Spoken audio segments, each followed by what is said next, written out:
اتنی خوبصورت ہے، اگر تیری قوم مجھے نہ نکالتی میں کبھی تجھے چھوڑ کے نہ جاتا۔ مدینہ تشریف لائے، مدینہ کے دعا کی تو دعا کیا تھی، اللہم حبب الینا المدینہ کحبنا مکہ او اشد۔ اللہ مدینے کی محبت ہمارے دلوں میں ڈال دے،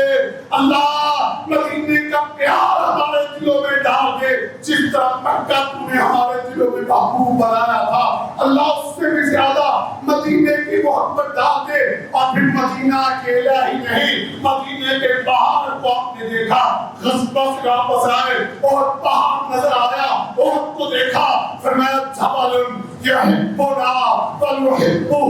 لوگوں یہ مدینے کا پہاڑ احد یہ ایسا پہاڑ ہے کہ ہم سے پیار کرتا ہے، ہم اس سے پیار کرتے ہیں۔ اللہ کے رسول کے صحابی کہتے ہیں جب آپ مدینہ پہنچتے، مدینہ کی طرف سفر شروع کرتے، مدینہ کی دیواریں نظر آتی، مدینہ کی آبادی کے اثرات نظر آتے، اور سارا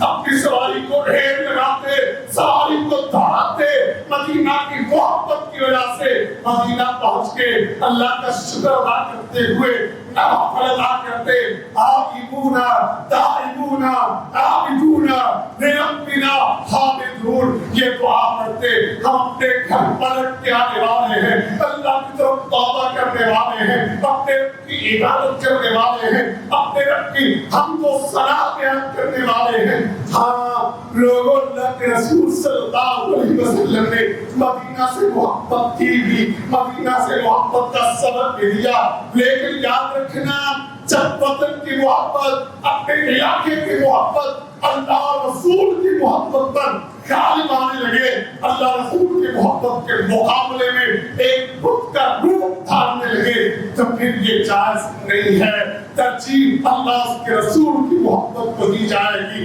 ہمیشہ ایک مسلمان کی پہلی ترجیح سارے رشتوں ناطوں کے مقابلے میں، ساری محبتوں کے مقابلے میں، سارے تعلقات کے مقابلے میں صرف اور صرف اللہ رسول کو ہے۔ لیکن جب اللہ رسول کے ساتھ بغاوت نہ ہو، جب اللہ رسول کی تابعداری ہو، اور لوگ اہل پاکستان اللہ کی قسم جب بات لا الہ الا اللہ محمد رسول اللہ کی بنیاد پہ بننے والے وطن کی ہو، اور اس کا دفاع لا الہ الا اللہ محمد رسول اللہ کی بنیاد پر ہو، اور اس کے دشمن اسے مٹانا چاہتے ہو، تو وہ بھی لا الہ الا اللہ محمد رسول اللہ کی وجہ سے مٹانا چاہتے ہو، اس کے ایٹمی پروگرام کو اسلام کا ایٹمی پروگرام کہہ کے اسے ختم کرنے کی بات کی جاتی ہو، تو اللہ کی قسم اس بنیاد پر اپنے وطن سے محبت سچی بات ہے اور بڑی بات ہے، سمجھنے والی بات ہے۔ جب اللہ اس کے رسول کی خاطر لا الہ الا اللہ محمد رسول اللہ کی خاطر وطن کا دفاع کیا جائے گا، اپنے علاقے سے محبت کی جائے گی، تو سچی بات ہے، یہ بھی اللہ کے ہاں عبادت کی طویل میں شامل۔